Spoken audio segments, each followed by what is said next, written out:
Selamat pagi anak-anak kami kelas 4. Apa kabarnya semua? Semoga dalam keadaan sehat dan tetap semangat. Kembali kita pada pagi hari ini kita akan masuk dalam pelajaran tema 4, subtema 1. Tema 4 ya. Hari ini anak-anak kami memulai dalam pelajaran tema 4. Nah, sebelum kita mulai belajarnya, jangan lupa untuk berdoa terlebih dahulu dan bersyukur kepada Tuhan.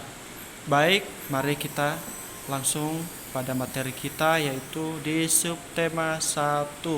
Silakan dibuka pada halaman 3. Nah, baik, pada halaman 3 ini kita akan mengamati tentang mengenal sumber daya alam dan pekerjaan. Nah, langsung saja. Sumber daya alam itu salah satu contohnya adalah seperti kopi dan lain sebagainya. Nah, di sini anak kami melihat kebun kopi. Kebun kopi ini juga merupakan sumber daya alam yang ada di Indonesia yang paling terkenal. Nah, di sini proses pembuatan kopi yaitu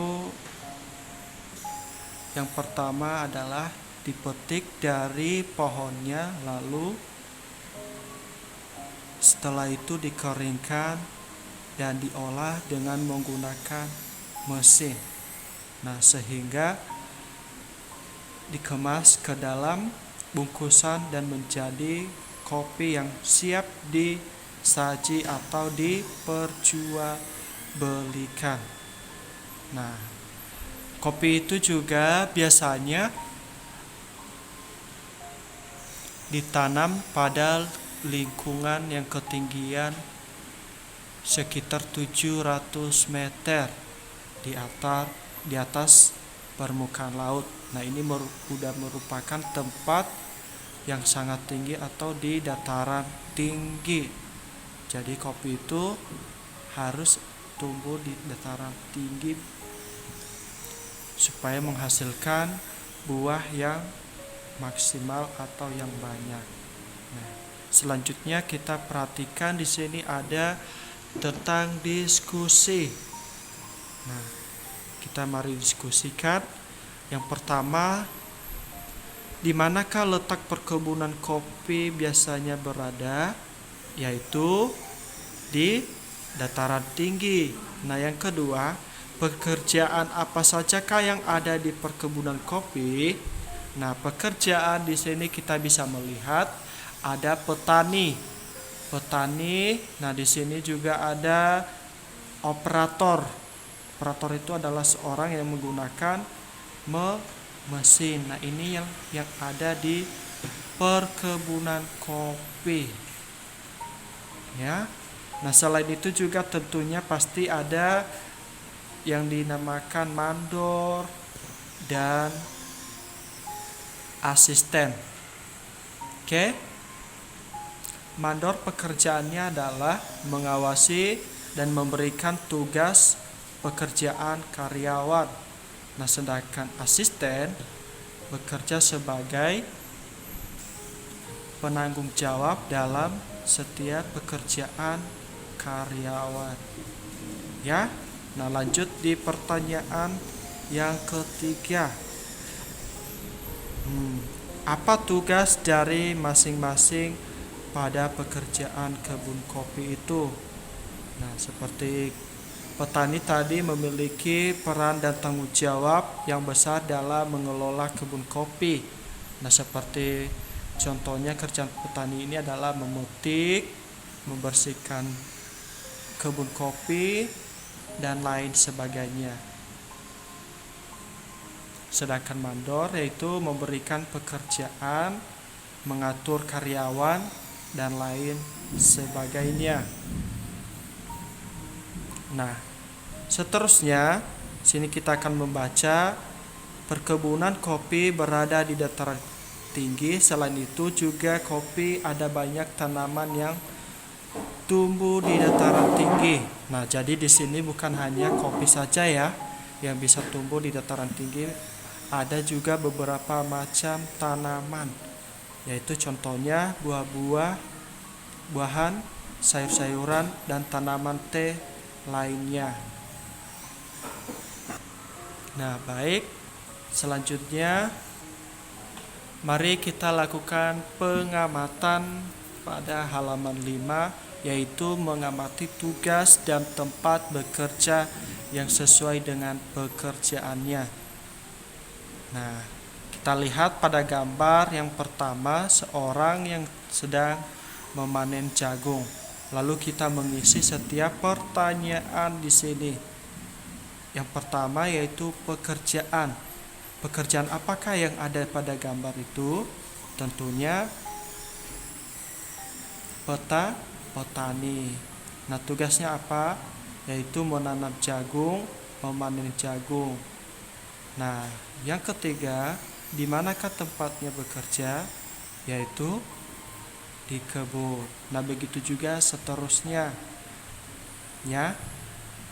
Nah, setelah ini anak-anak kami berikan pendapatnya dari pekerjaan di atas. Ya. Sama juga dengan gambar yang di sampingnya. Selanjutnya kita masuk pada halaman 6. Mari kita mengamati gambar di sini. Dan setelah mengamati, kita akan menjawab juga setiap pertanyaan atau diskusi yang ada pada gambar di bawah ini. Nah, ini adalah gambar yang seorang sedang mencangkul tanah, ya. Nah, ini juga sedang menanam padi. Nah, di sini kita akan menjawab pertanyaan yang pertama, yaitu apa nama profesi atau pekerjaan yang tampak pada gambar di atas? Jawabannya adalah profesinya sebagai petani. Nah, yang kedua, di manakah mereka bekerja? Yaitu di sawah dan di kebun. Nah, pada halaman 7, anak-anak kami silakan memberikan jawabannya masing-masing. Nah, selanjutnya kita akan membaca, yaitu mengomunikasikan isi cerita. Langsung saja kita membaca kisah Didi Sibulir Padi. Nah, nama dari kisah si Didi Sibulir Padi ini merupakan nama dari padi itu sendiri. Nah, Didi Sibulir Padi ini dia menceritakan bagaimana prosesnya dalam penanaman. Itu anak-anak kami bisa membaca pada paragraf ini. Sibulir Padi ini bercerita tentang ketika dia Kisah Didi Sibulir Padi ini bercerita bagaimana proses pembenihannya sampai penanaman hingga sampai pada usianya padi muda, dan setelah itu sampai dengan menguningnya. Nah, di sini diceritakan kisah atau proses pertumbuhannya. Nah, setelah itu anak-anak kami silakan kita diskusikan di bawah ini, yaitu tentang Didi Sibulir Padi. Nah, di sini ada pertanyaan, siapakah Didi? Nah, tentunya yaitu namanya adalah Pak Padi. Nah, di manakah tempat hidup Didi? Yaitu di sawah. Nah, ketiga, mengapa Didi dikenal pandai beradaptasi? Nah, kalian memberikan jawabannya masing-masing sesuai dengan pendapatnya.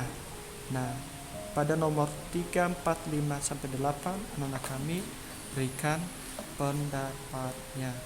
Nah, selanjutnya anak-anak kami memberikan atau menyusun gambar yang sesuai,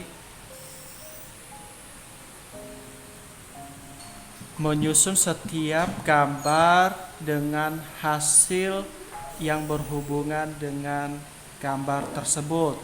Nah, contoh yang pertama ini adalah perahu atau kapal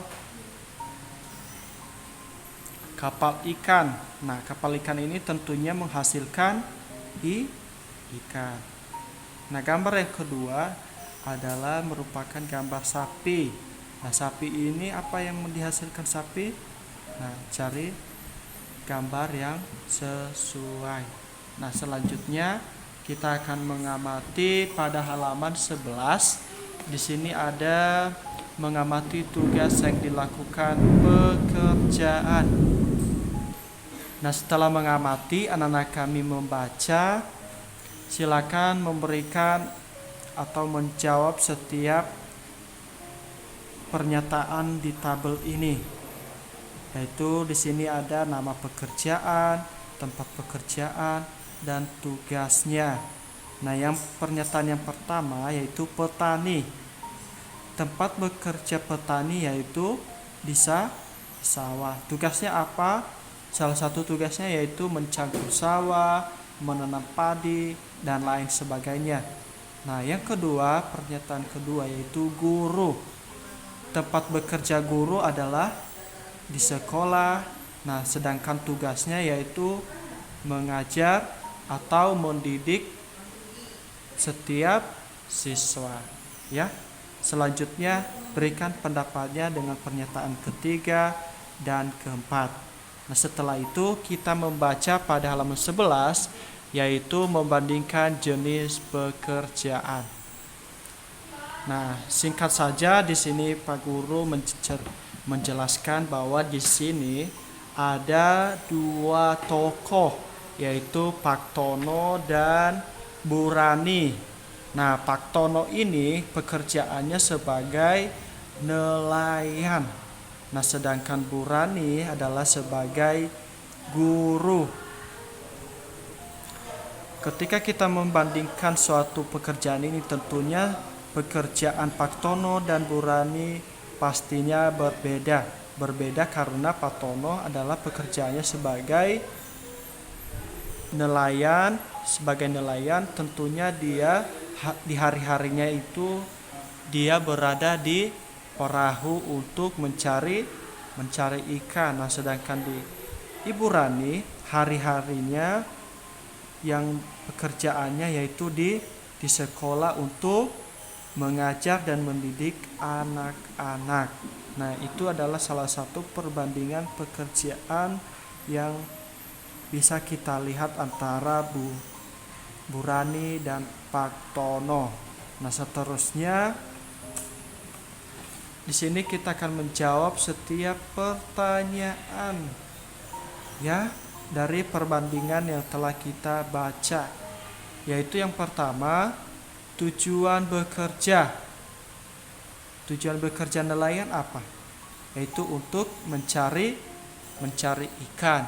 Nah, tujuan bekerjanya guru yaitu untuk mendidik atau mengajar siswa atau murid. Nah, yang kedua, perbandingan yang kedua yaitu tempat pekerjaan atau bekerja. Nelayan bekerja di laut. Nah, sedangkan guru yaitu di sekolah. Nah, pernyataan seterusnya silakan berikan pendapatnya, ditulis di buku paket. Nah, selanjutnya kita akan membaca yaitu menjaga keseimbangan sumber daya alam atau disingkat dengan SDA. Nah, sumber daya alam yang ada di Indonesia yaitu salah satunya Indonesia memiliki kekayaan yaitu tanah. Kenapa tanah? Karena Indonesia itu terkenal dengan hasil bumi yang luar biasa dengan kesuburan tanahnya. Nah, yang kedua hutan. hutan Indonesia itu paling besar di dunia, ya. Yang ketiga yaitu hewan. Kita memiliki beberapa hewan-hewan yang langka. Salah satunya yaitu burung beo, harimau, dan lain sebagainya. Nah, selanjutnya Indonesia terkenal juga dengan sumber daya alamnya, yaitu air dan udara yang segar. Nah, selanjutnya kita akan membaca tentang yaitu salah satu sumber daya alam yang dapat diperbaharui, yaitu tentang pembersih udara, ya. Nah, pembersih udara ini merupakan atau berasal dari tumbuhan yang dapat menghasilkan oksigen. Oksigen itu berasal dari proses fotosintesis, ya.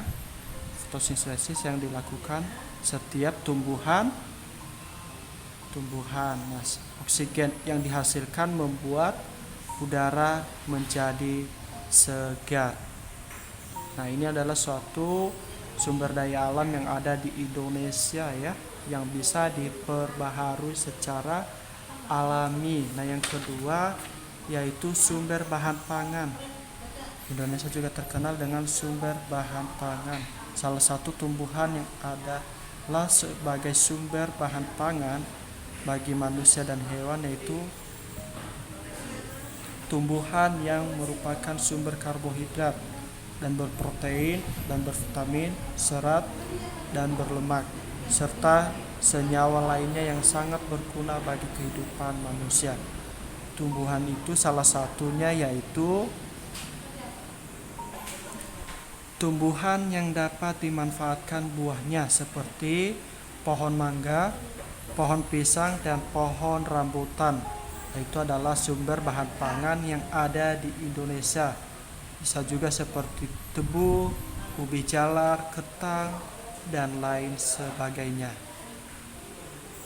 Nah, sumber daya alam yang ketiga yaitu bahan material bangunan, perabotan, dan kertas. Dari mana asal dari bahan material ini? Yaitu dari tumbuhan yang bisa digunakan sebagai bahan bangunan, ya. Nah, yang keempat yaitu penambah nilai estetika. Maksudnya penambahan nilai estetika yaitu contohnya tanaman hias, tanaman yang ditanam di taman yang halaman. Nah, itulah yang menambah keindahan rumah. Contohnya yaitu tanaman anggrek dan tanaman Sri Rejeki. Nah, itulah yang menambah nilai estetika dalam rumah. Nah, selanjutnya itu bahan pakaian. Nah, pakaian adalah hasil dari tumbuhan atau tidak? Tentu ya. Nah, tumbuhan memang bisa menghasilkan bahan baku kain, yaitu benang. Benang itu dimanfaatkan sebagai bahan kain, yaitu asalnya dari kapas dan rami. Nah, yang keenam yaitu bahan obat-obatan. Obat-obatan yang herbal juga berasal dari ada di Indonesia seperti jahe, kunyit, dan kencur, ya. Oke. Nah, selanjutnya di sini bahan baku industri. Salah satu bahan baku industri yaitu karet, cat, dan minyak sawit. Karet ini berasal dari pohon karet, yaitu melalui getah pohon karet bisa menjadi bahan industri yang dapat menghasilkan ban. Contohnya ban mobil, ban motor, dan lain sebagainya. Nah, industri cat yaitu menggunakan bahan baku getah pinus dari pohon pinus, ya. Nah, yang ketiga minyak sawit, yaitu menggunakan minyak dari buah kelapa sawit. Nah, silakan buka halaman 18. Di sini kita akan memperhatikan setiap kegiatan yang ada di gambar pertama, kedua, dan ketiga sampai keempat. Nah, setelah itu kita mendiskusikan di table berikut, yaitu di bawahnya. Pertanyaannya adalah, tuliskan apa yang kamu lihat dalam gambar tersebut pada kolom di bawah ini. Nah, gambar yang pertama, di sini kita melihat ekspresi pada gambar yang pertama ini seseorang anak yang membuang sampah pada tempat sampah. Maka kita menuliskan di sini yaitu membuang sampah pada tempatnya. Nah, sedangkan yang kita perhatikan juga di gambar yang kedua yaitu seseorang sedang menanam pohon atau tanaman ya. Nah, bisa kita menyimpulkan di sini menanam pohon. Nah, kemudian yang gambar ketiga, keempat, silakan anak kami memberikan suatu pendapatnya apa yang kalian lihat pada gambar tersebut. Nah, kita akan melanjutkan pada halaman berikutnya, yaitu di pembelajaran 2 tentang nilai-nilai Pancasila dan dalam perilaku sehari-hari. Nah, sebelumnya kita akan membaca setiap sila yang ada dalam Pancasila. Yang pertama adalah ketuhanan yang Maha Esa, yang kedua kemanusiaan yang adil dan beradab, yang ketiga persatuan Indonesia, dan keempat kerakyatan yang dipimpin oleh hikmat kebijaksanaan dalam permusyawaratan perwakilan. Dan yang kelima keadilan sosial bagi rakyat. Nah, ini adalah yang merupakan nilai-nilai yang ada di dalam Pancasila. Nah,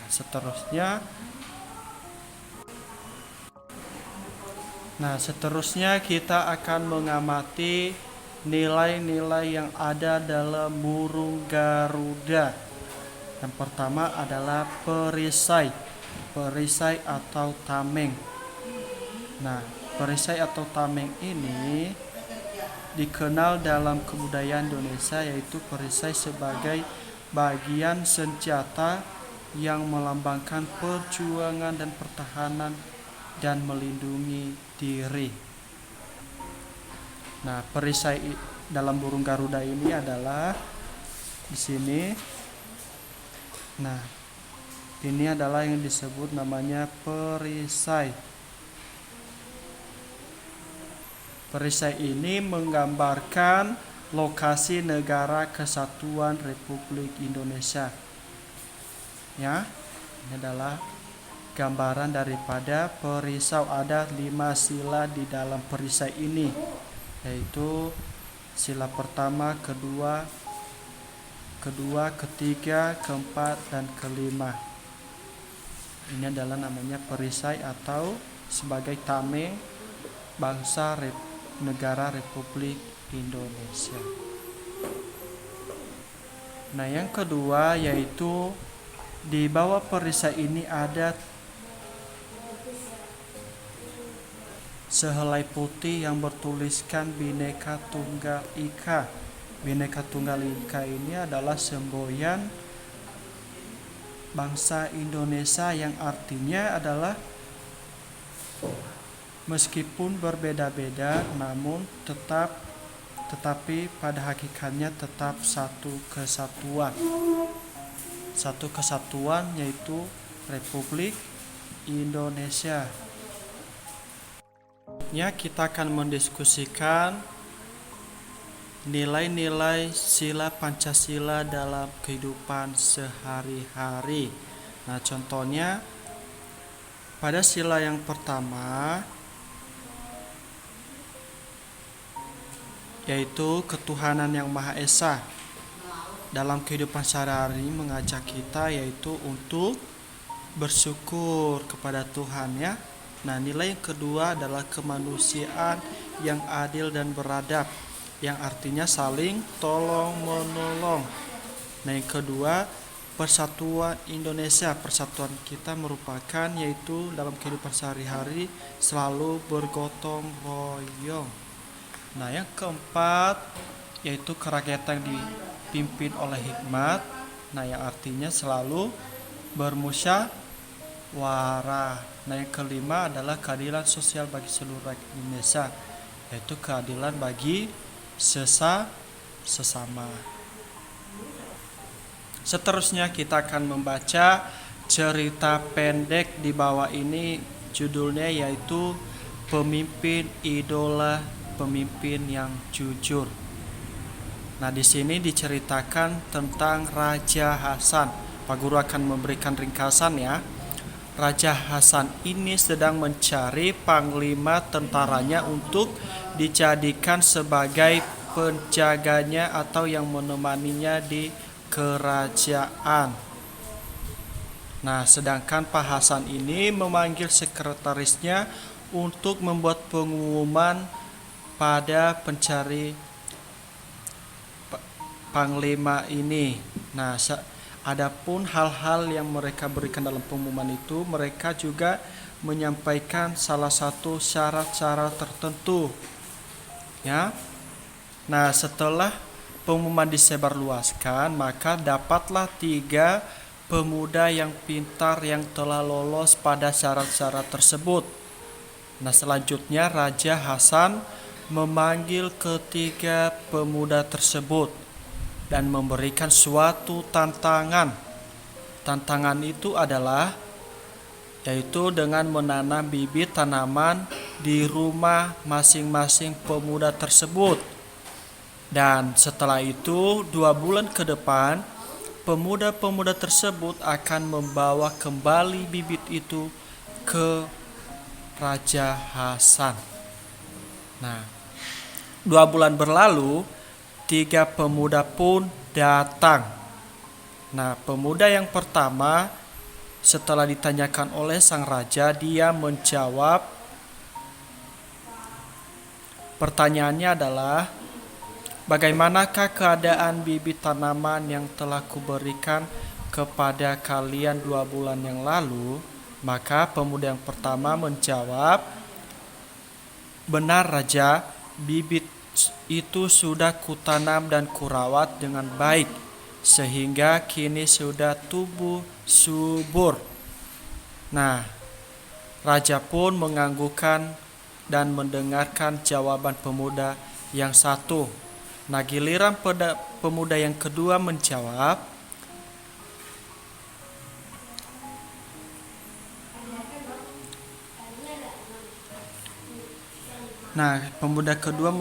perintah raja sudah saya laksanakan dan bibit itu sudah tumbuh dengan baik karena saya selalu menyiramnya dan memberikan pupuk. Nah, sang raja pun kembali mengangguk-ngangguk kepala dan tibalah giliran pemuda yang ketiga dengan memberikan jawabannya apa? Yaitu, maaf beribu maaf Raja Hasan, saya sudah menanam bibit yang Tuan berikan 2 bulan yang lalu dan saya sudah menyiramnya, memupuknya setiap hari. Tapi apa dikata, ternyata bibit itu sama sekali tidak tumbuh. Nah, sang raja terdiam sesaat, ia menatap pemuda itu sungguh-sungguh. Nah, dari pernyataan ketiga pemuda ini, kita dapat menyimpulkan pemuda yang pertama dan kedua adalah sama jawabannya. Yang berbeda jawabannya adalah pemuda yang ketiga. Lalu apa dan bagaimana pendapat sang raja melihat suatu pendapat ketiga pemuda ini? Nah, kemudian raja berkata kepada mereka, wahai para pemuda yang pintar, kalian telah terseleksi hingga pada tahap terakhir, dan saya akan memutuskan siapa yang pantas menjadi panglimaku. Nah, suara raja lantang dan keras. Ketiga pemuda itu menunggu keputusan raja dengan berdebar-debar. Nah, wahai pemuda, aku memilihmu menjadi wahai pemuda tiga, aku memilihmu menjadi panglimaku karena kejujuranmu. Ketahuilah wahai semuanya bahwa ketiga bibit yang berikan kepada kalian bertiga 2 bulan yang lalu, itu adalah bibit yang telah kurebus, jadi tidak mungkin bibit itu bisa tumbuh. Aku hanya ingin menguji kejujuran kalian saja. Jadi dari hasil pernyataan ini, pemuda pertama dan yang kedua, mereka telah membohongi sang raja. Kenapa? Karena bibit yang diberikan kepada mereka sebenarnya itu sudah dimasak. Nah, sehingga bibit itu tidak mungkin lagi bisa tumbuh kembali. Nah, sedangkan pernyataan mereka di sini, mereka telah merawat dengan baik sehingga sudah tumbuh. Nah, itu adalah suatu pernyataan bohong atau jawaban yang tidak benar. Nah, sehingga raja memilih pemuda yang ketiga ini yang berani jujur. Nah, dari sini kita memberikan kesimpulan bahwa sang raja telah berhasil memilih pemuda yang jujur yang menjadi panglimanya, yaitu pemuda yang ketiga. Nah, setelah itu kita akan menjawab pertanyaan diskusi berikut, yaitu berdasarkan bacaan di atas, bacalah pertanyaan-pertanyaan berikut.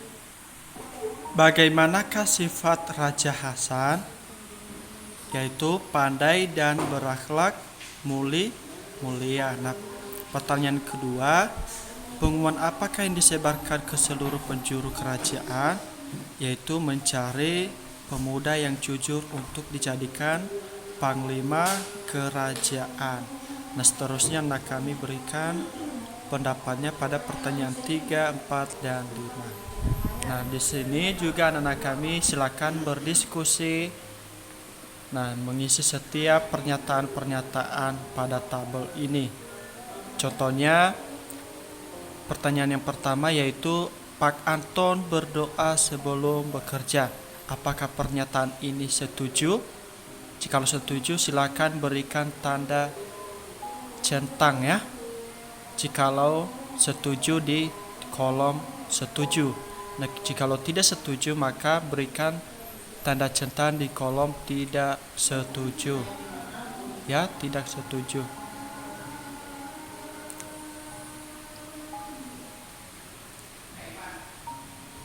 Oke. Yang kedua, Buati datang ke kantor tepat waktu. Setuju. Jika setuju silakan berikan centang pada tabel atau kolom setuju. Seterusnya silakan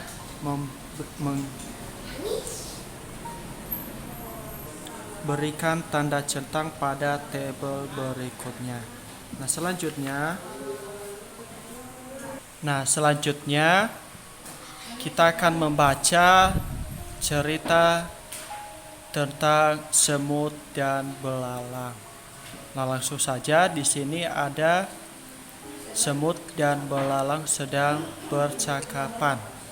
Nah, pada siang hari di akhir musim gugur, keluarga semut yang telah bekerja keras sepanjang musim pada panas untuk mengumpulkan makanan. Nah, mereka mengeringkan butiran-butiran gandum yang telah mereka kumpul selama musim hujan atau musim panas. Saat itu belalang yang sedang kelaparan dengan sebuah biola di tangannya datang dan memohon dengan sangat agar keluarga semut itu memberikan sedikit makanan untuk dirinya.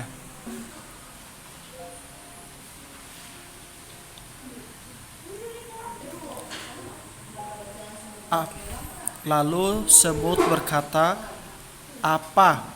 teriak sang semut. Dengan terkejut,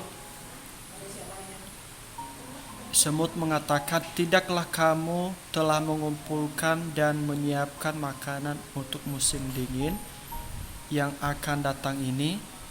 tanya sang semut. Nah, selama ini apa saja yang kamu lakukan sepanjang musim panas?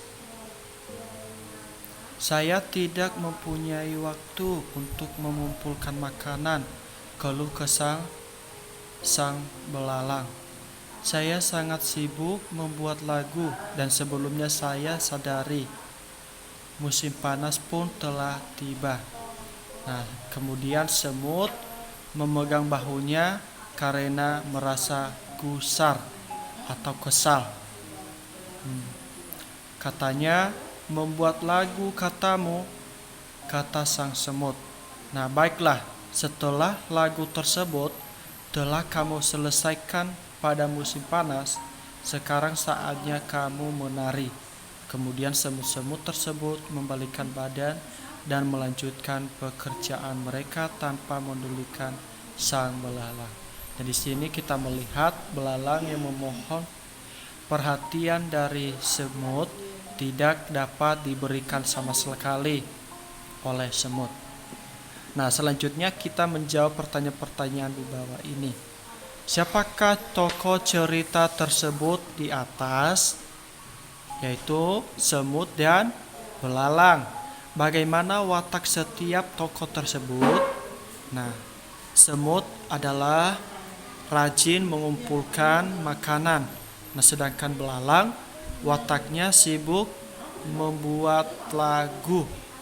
Nah, ketiga, untuk apakah belalang menemui semut? Yaitu untuk meminta bantuan. Yang keempat, mengapa semut terkejut? Karena semut berwatak rajin, sehingga dia terkejut ketika belalang tidak mengumpulkan makanan. Nah, apa yang dilakukan semut terhadap belalang? Memberikan pelajaran, yaitu dengan mengatakan, "Selama ini kamu apa saja yang kamu lakukan sepanjang musim panas?" Nah, dan kita lihat di sini semut tidak memberikan apa-apa kepada belalang. Nah, dari cerita di atas, silakan berikan apakah kamu setuju dengan sikap yang dilakukan semut. Silakan berikan pendapatmu.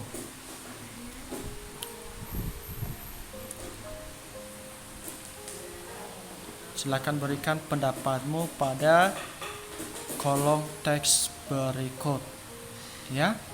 Nah, baik, sampai di sini penjelasan materi pada tema 4 subtema 1 di pembelajaran 1 dan 2. Jika ada pertanyaan, silakan dihubungi wali kelasnya masing-masing ya. Terima kasih, sampai ketemu di pelajaran berikutnya.